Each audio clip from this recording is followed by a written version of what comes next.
안녕하십니까. 혼란한 정치 시사 이야기를 술술 풀어보는 송문근의 혼술 9월 2일 수요일에 인사드립니다. 시무 7조 상소문 올린 지인인 조은산, 영남 만인소, 또 국민청원 게시판에 올린 백두 김모, 여러 사람들의 정치 어병들이 나타나고 있다. 제가 말씀을 드렸었는데 야당이 제 역할을 하지 못하는 상황에서 정치 어병들 중에 이 조국을 비판하는 조국 흑설을 쓴 저자들도 지금 여러 언론 인터뷰에서 이 정치 어병 대열에 속속 합류하는 그런 모습입니다. 주로 진인 조은산, 백두 김모 이런 사람들은 익명의 사람들이죠. 일반 국민인데 대학 교수나 변호사 이런 사람들이 또 그 사람들의 공통점은 한때 진보 진영의 농객들이었습니다. 노사모 열성 회원인 사람도 있었고 또 진중권 교수도 마찬가지죠. 진보 진영의 농객이었는데 워낙 조국 사태를 계기로 해서 현 정권 문재인 정부의 민낯을 다 봤기 때문에 속속 돌아서서 비판을 하는 그런 정치 의병 대열에 참여를 하고 있습니다. 오늘 조국 흑서 공저자죠. 기생충 학자 제가 몇 차례 소개해드렸습니다. 서민 당국대 의대 교수 중요한 이야기를 했습니다. 라디오 인터뷰에 나왔는데 그것도 다른 데가 아니고 KBS 주진우 라이브, 주진우 낙검수 진보 좌파 쪽입니다. 진보 좌파의 스피커죠. 주진우가 진행하는 KBS 라디오에 나와서 주진우가 이렇게 물었습니다. 지난 정권에 비해서 문재인 정권이 못합니까? 자, 이렇게 질문을 하니 당연하다 이렇게 이야기했습니다. 현 정부가 박근혜 정부보다 못하고 있다 이렇게 주장을 했죠. 그전에는 제가 소개해드렸지만 문재인 정부는 기생충보다 못한 정부다. 기생충 학자입니다. 못한 정부다 이렇게 이야기했고 문재인 대통령은 편충, 조국은 말라리아에 비유를 했었죠. 자, 그런 상황에서 주진우가 물은 겁니다. 현 정권이 문재인이 과거 정권 본인들이 수고 보수라고 생각하는 박근혜 정권, 이명박 정권을 이야기를 하겠죠. 보다 못합니까? 하니 서민 교수가 이렇게 대답합니다. 박근혜 정부 이상으로 못하는 정부가 나타나지 못할 거라고 생각했는데 단언컨대 그렇다. 못하다. 박근혜 정부보다 못하다라는 것이죠. 박근혜가 최악의 정부라고 생각했는데 박근혜보다 못하다. 이 이야기입니다. 이렇게 이야기합니다. 서민. 박근혜 거부는 아는 게 하나도 없고 무능의 원단이지 않느냐. 무능한 그러니까 좋은 점은 무능한 데다가 또 게을러서서 아무 일도 안 하셨고 그래서 그냥 시스템대로 국가가 돌아갔다. 박근혜 무능하고 게을러서 아무것도 안 했다. 이런 이야기를 하는 겁니다. 이것은 저는 동의하지 않지만 이 서민 교수는 원래 노사모의 초기 열성 회원이었고 또 박근혜 탄핵에 찬성했던 인물입니다. 그리고 문재인을 지지한 그런 대학 교수였죠. 진보 농객이었습니다. 그렇기 때문에 박근혜 전 대통령에 대해서도 부정적으로 평가를 합니다. 그런데 그보다도 문재인 정권은 더 못하다. 그 이야기를 하는 겁니다. 박근혜 평가는 본인의 과거 행적을 보면 그렇게 평가한다고 치고 지금 본인이 지지를 했던 그 문재인은 그거를 박근혜보다 더 못하다. 그런 이야기를 하고 있는 겁니다. 자, 이 이야기를 이렇게 이야기합니다. 서민 교수. 문재인 대통령께서는 지금 현재 좀 능력이 없으신데 열심히 하려고 그런 마음이 보인다. 열심히 하려고 이게 좋은 의미가 아닙니다. 이렇게 이야기하죠. 서민 교수가. 그래서 그게 더 안 좋은 거다. 오히려 이렇게 이야기합니다.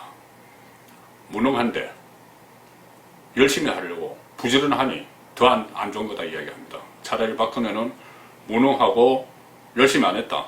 그런데 문제는 무능하고 열심히 하려고 하니 더 안 좋은 거다 이렇게 이야기합니다. 이 말이 어디서 나온 거냐면은 정가에서는 이런 이야기 자주 합니다. 지도자론을 이야기할 때 자주 하는 이야기인데 얼마 전에 작고한 정도원 전 의원이 지은 책, 총리실에 오래 공부를 했습니다. 지은 책 최고의 총리, 최악의 총리 여기 보면은 지도자론이 나옵니다. 총리론. 자, 그래서 이 지도자들을 이렇게 분류를 합니다. 정도원 책에서. 이것은 정치권에서도 많이 돌아다니는 이야기입니다. 똑개, 똑부, 멍개, 멍부. 무슨 말씀이냐면은 똑개는 똑똑하고 게으른 지도자, 똑부는 똑똑하고 부지런한 지도자, 멍개는 멍청하고 게으른 지도자, 멍부는 멍청하고 부지런한 지도자. 자, 서민 교수는 이 중에서 박근혜 전 대통령은 멍개, 또 문재인 대통령은 멍부 이렇게 표현을 한 것이죠.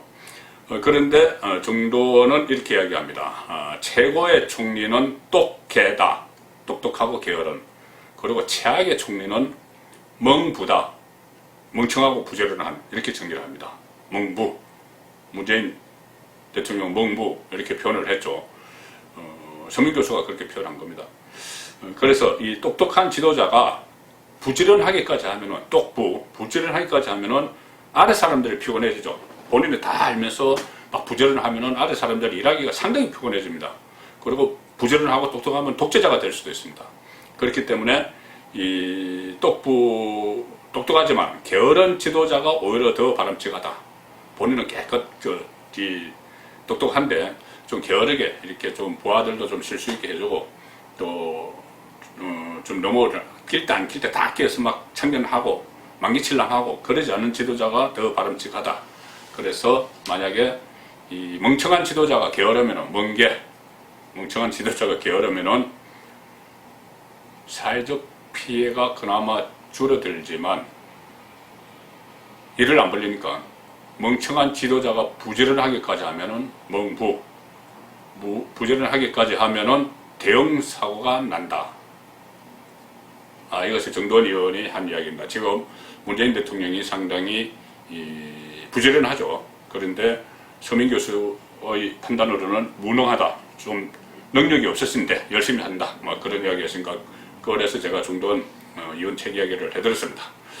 자, 그래서 어쨌든 문재인 정부가 박근혜 정부보다 못하다, 이렇게 문재인을 지지했던 서민 교수가 이야기를 했는데, 송국근의 혼수를 생각해도 결코 문재인 대통령이 통치자로서 박근혜 전 대통령보다 자질이 높다, 능력이 뛰어나다, 유능하다 이렇게 생각하지 않습니다.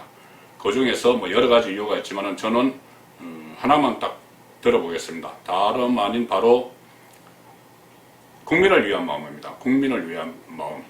애국심 이렇게 하면 또 수구적인 의미로 덧칠을 할까봐 그런 표현을 쓰지 않고, 국민을 위한 생각, 진정으로 국민을 위하는 마음, 정말 국민을, 온 나라 국민을, 나에게 반대하는 국민도 내 편으로 좀 생각을 하고 이렇게 국민을 생각하는 그런 대통령을 기준으로, 그 대통령이 가장 큰 덕목이겠죠. 그렇게 치면은 문재인은 박근혜의 절반도 저는 못 된다고 생각합니다. 박근혜 전 대통령은 물론 이 정치적으로 뭐 친박 이렇게 뭐 파벌을 형성하고, 또 나중에 좀 그 법원에서 유죄를 받았던 문학의 블랙리스트 이런 것으로 좀 선별적 지원을 하고 뭐 이런 거는 있었죠. 뭐 그런 거는 부분적으로 있었는데, 적어도 국민들을 완전히 편을 가르고 국민 갈라치기는 하지 않았습니다. 국민들을 적으로 만드는, 절반의 국민을 적으로 만드는 그런 행동은 하지 않았죠. 그런데 문재인 대통령은 갈라치기, 국민 편가르기, 이걸로 정권을 지금 유지하고 있습니다. 몇 가지만 쭉 살펴봐도 다 알 수 있죠. 제일 처음에 정권 잡을 때 뭐 촛불대, 적폐, 뭐 적폐몰이 이렇게 하면서 갈라쳤죠. 그 다음에 인사를 하면서 영남, 호남 인사차별로 또 갈라쳤습니다.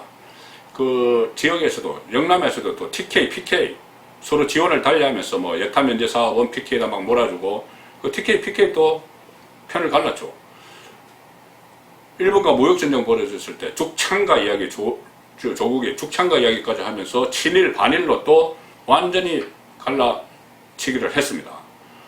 그 조국 사태 때 조국을 퇴진해야 된다. 제 뒤로 보는 광화문 광장에서 그런 집회가 막 일어나니 간제 데모를 일으켜서 대검, 서초동 대검청사 앞에서 조국, 뭐 수호 이런 또 데모를 일으키면서 갈라쳤습니다. 여론 완전히 갈라쳤죠.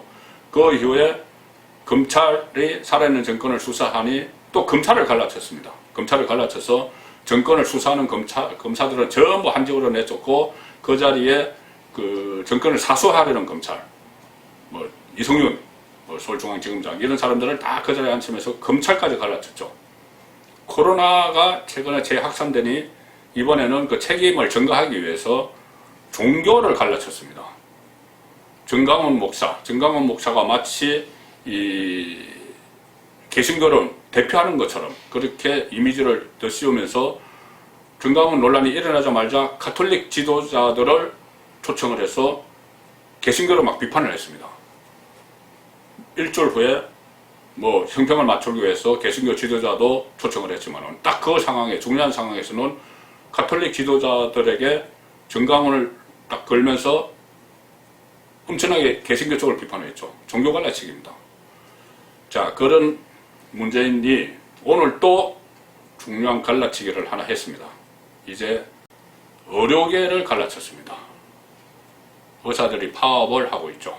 의사들에게 상당히 강한 톤으로 유감을 표시하고 막 했는데 오늘 갑자기 의료계를 갈라치면서 간호사들에게 SNS를 통해서 간호사들을 칭송하는 그런 글을 올렸습니다. 갑자기 올렸습니다. 의사들이 파업을 하고 이 상황에서 오늘입니다. SNS에 글을 올려서 의사들이 떠난 의료 현장을 묵묵히 지키고 있는 간호사분들을 위로하며 그 헌신과 노고에 깊은 감사와 존경의 마음을 드린다. 간호사 여러분 고맙습니다. 사랑합니다. 이런 글을 올리고 거대 쪽 코로나와 장시간 사토를 벌이며 힘들고 어려울 텐데 장기간 파업하는 의사들이 짐까지 떠맡아야 하는 상황이니 얼마나 힘들고 어려우시겠느냐. 그전에는 뭐 간호사들에게 이렇게 그 고마움을 표시하고 한 적이 없었죠. 코로나 사태에서 뭐 이렇게까지 한 적은 없었습니다. 그런데 지금 의사들과 또 서로 갈라치기를 하기 위해서 의료계 갈라치기를 하기 위해서 갑자기 SNS에 간호사를 칭송하는 글을 올렸습니다. 자, 앞으로 문재인 정권이 또 어떤 쪽을 갈라칠지, 갈라쳐질 대상은 누구일지 궁금하기까지 합니다. 송문근의 혼술이었습니다.